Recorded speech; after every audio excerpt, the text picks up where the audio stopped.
Cordial saludo a todos nuestros lectores y usuarios que nos ven a esta hora. Mi nombre es Javier Acosta, periodista de Portafolio.co, y nos encontramos hoy con el ingeniero Camilo Torres. Él es decano de la Facultad de Ingeniería Civil de la Universidad La Gran Colombia, para hablar sobre el tema de Hidroituango y otros temas de ingeniería forense, ¿verdad, doctor?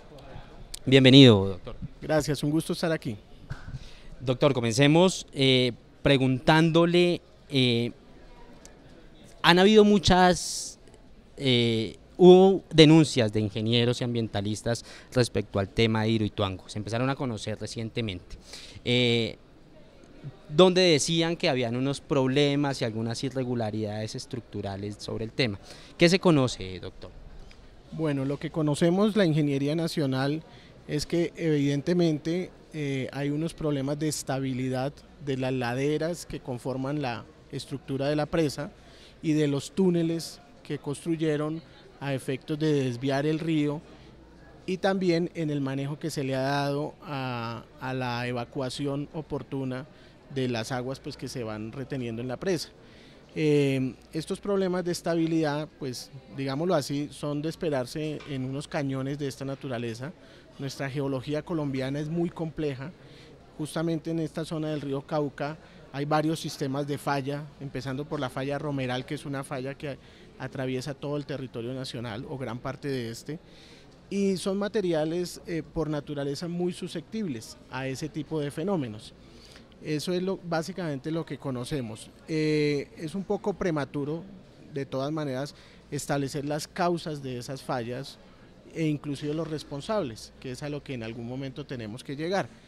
Pero por el momento la Sociedad Colombiana de Ingenieros expidió un comunicado donde manifiesta que el día viernes, es decir mañana, va a asistir al sitio, va a tratar de tomar una información de primera mano. Nosotros tenemos conocimiento que allí hay expertos de diferentes países y expertos locales, también otros grupos de expertos que trabajan con la gobernación de Antioquia, inclusive que apoyan a la alcaldía de Medellín. O sea, son muchas las personas que están mirando el tema, pero para conocer exactamente las causas de las fallas, pues justamente ahí tenemos que esperar un tiempo y hacer unos estudios, que es lo que llamamos ingeniería forense, y determinar esas responsabilidades. Es muy pronto, como dice usted, para llegar a cuáles fueron las causas que provocaron esta crisis, digámoslo así. Pero ¿qué debería haber hecho EPM o cuál debería haber sido el proceder de la empresa frente a este proyecto? Bueno, cualquier empresa debe contar con lo que conocemos como planes de contingencia y emergencia.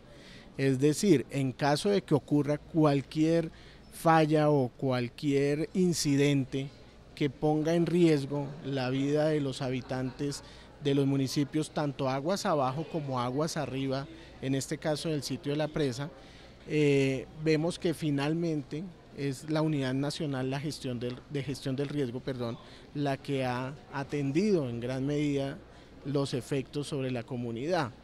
Es decir, a nosotros nos preocupa mucho que esos planes de contingencia que seguramente tenía la empresa no eran lo suficientemente robustos, no eran lo suficientemente estructurados para atender pues, las eventuales emergencias, parte de las cuales ya se han dado, porque recordemos que en el primer colapso que hubo de uno de los túneles de desviación, el tercer túnel, que generó un deslizamiento aguas arriba, esto a su vez se tradujo en un mayor caudal de las aguas del río Cauca que afectó a Puerto Valdivia, y allí pues hubo unos desastres, hubo 3 puentes que colapsaron, 2 de ellos peatonales, y que dejaron a estos municipios incomunicados.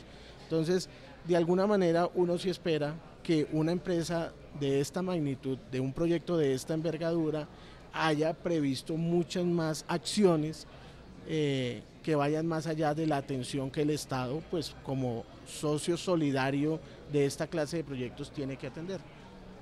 La preocupación general es si el proyecto tiene posibilidad de que se salve. ¿Esa es una opción todavía?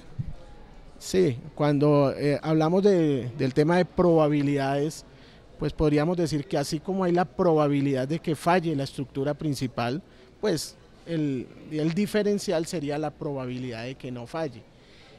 Tenemos conocimiento que hacer, digamos, estudios detallados en este momento es muy complejo, es decir, no podemos enviar a expertos o a técnicos para hacer unos estudios mucho más detallados porque precisamente todos los días se están registrando nuevas caídas, nuevos desprendimientos, que si bien no necesariamente son muy significativos para la estabilidad de la estructura principal, la suma de ellos sí puede llegar a conllevar a la falla de la estructura.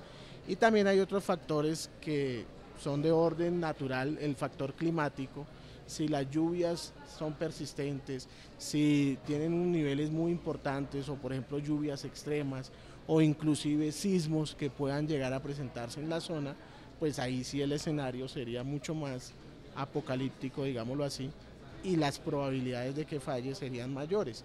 Entonces estamos como en ese límite de pseudoestabilidad, está estable, pero cualquier cosa que pueda llegar a ocurrir, bien sea por lluvias, por sismos o simplemente por la dinámica del mismo proceso, pues podría llevar al colapso de la estructura y eso pues, obviamente tendría unas implicaciones muy fuertes para el proyecto y sobre todo para el entorno y las poblaciones aguas abajo. Doctor, hablemos del diplomado que adelanta la universidad acerca precisamente de estos temas de la infraestructura y el tema forense, precisamente el diplomado de Ingeniería y Arquitectura Forense. ¿Qué se estudia allí? Sí, digamos que un poco al margen del tema del proyecto Hidroituango, pues hemos tenido otros casos como el del edificio Space, el del puente Chirajara, el del edificio Blas de Lezo, que han sido lamentablemente icónicos para la ingeniería, para la arquitectura, digamos que han generado una sensación en la comunidad de que tenemos problemas en ingeniería. Si bien es cierto, pues han ocurrido, también es cierto que no tenemos una masa crítica que investigue desde el punto de vista criminal o criminalístico este tipo de situaciones o este tipo de fallas. Entonces lo que busca el diplomado es justamente generar esa masa crítica, no solamente con ingenieros y arquitectos de nuestra universidad, egresados nuestros, otras universidades, sino entes de control. El diplomado también está dirigido a especialistas de la Fiscalía, de la Contraloría, de la Procuraduría, que en sus diferentes instancias y ámbitos de acción hacen estudios de peritazgo, estudios forenses, para poder, digamos, consolidar unas investigaciones que sean soporte de las actuaciones penales. En eso el país ha estado muy quieto. De hecho, este sería el primer diplomado en el tema de ingeniería y arquitectura forense. Y pues lamentablemente cada vez necesitamos más de este tipo de herramientas metodológicas y de investigación. Claro, porque en muchos casos se tienen que investigar a través de la ingeniería forense, como es en el caso de Hidroituango, que allí tendrían que empezar a analizarse en factores penales, civiles y ese tema. Así es, cualquier obra que colapse, que falle, inclusive componentes de obra, puede que la obra principal al final no falle, ojalá no sucediera, pero como ha habido fallas en los túneles, ha habido fallas en los taludes, ha habido fallas, colapsos en diferentes componentes del proyecto, todo esto requiere ser investigado desde el punto de vista técnico, pero también desde el punto de vista penal. Y ahí es donde los peritos expertos o ingenieros y arquitectos forenses pues tienen su mayor posibilidad de aportar al establecimiento de las causas. Déjame decirte que cuando un proyecto, una obra falla, por lo general no falla por una sola circunstancia, sino que es una cadena de situaciones desde la misma concepción del proyecto, en el diseño, en la construcción. Definitivamente se cometen a veces muchos errores, no hay control de calidad, no hay supervisión técnica adecuada y la suma de todo esto, aunado por ejemplo a un evento extremo de lluvias, de sismo, de vientos encontrados, pues puede llevar y lleva al colapso a las obras. Eso es lo que tenemos que aprender a investigar desde la ingeniería y la arquitectura forense. En el caso de Hidroituango, desde su óptica personal, doctor, ingeniero, ¿se podría hablar que también fue fortuito por el tema de las lluvias, por el tema de que no había arrancado el proyecto? Digamos, fortuito en el sentido de que no se esperara que ocurrieran esas lluvias y eso no porque cuando nosotros hacemos los estudios de base, nosotros tomamos los datos históricos de las lluvias y de los diferentes factores ambientales y también tenemos la obligación de conocer el subsuelo con la debida profundidad, con el debido detalle y más como te decía al comienzo en una zona de estas que geológicamente es muy compleja y muy activa, es decir, todo el tiempo vamos a tener problemas de deslizamientos porque estas laderas o la montaña en donde se desarrolla el proyecto, mejor el cañón donde tiene lugar el proyecto, son por naturaleza muy sensibles a todas estas intervenciones. Eso es lo que normalmente se estudia desde el ámbito de los estudios de impacto ambiental, que tienen un componente biótico, es decir, la flora, la fauna y el medio ambiente, y un componente abiótico, que es la geología, las aguas del subsuelo y la geomorfología. Ahí consideramos que en general nos hace falta profundizar bastante. Si usted me cuenta todo esto, uno dice, bueno, debe haber un responsable porque no hay un tema fortuito, aquí no se puede escapar absolutamente. ¿Debe haber un responsable en Hidroituango? Sí, por supuesto, y creo que está debidamente establecido. Esto es netamente responsabilidad de la empresa, de las empresas públicas de Medellín. Hasta donde entiendo ellos han reconocido su responsabilidad, pero ya a la hora de individualizar esa responsabilidad, pues habrá que esperar a los estudios de ingeniería forense que se hagan. Desde la parte técnica, ¿qué viene en el tema de Hidroituango o qué viene para las asociaciones de ingeniería civil? Lo primero es que nosotros podamos de alguna manera aportar a la solución del problema. Como el problema es tan complejo, tiene tantas dimensiones, empezando por la dimensión social, que es la que más preocupa al país entero. Entonces es atender esa situación, es también buscar formas que técnicamente nosotros podamos estabilizar o ellos puedan estabilizar esas zonas más complejas, más potencialmente inestables, que el clima también dé tregua un poco si se quiere, para poder entrar a los túneles, a hacer los arreglos que haya que hacer, los sostenimientos que haya que hacer. Recordemos que la casa de máquinas tuvo que ser inundada y esa fue una decisión importante que tomó empresas públicas, inclusive desde el punto de vista económico, porque les va a afectar grandemente todos esos equipos que hay allí, muchos de ellos probablemente quedarán inservibles y son equipos que cuestan cientos y miles de dólares.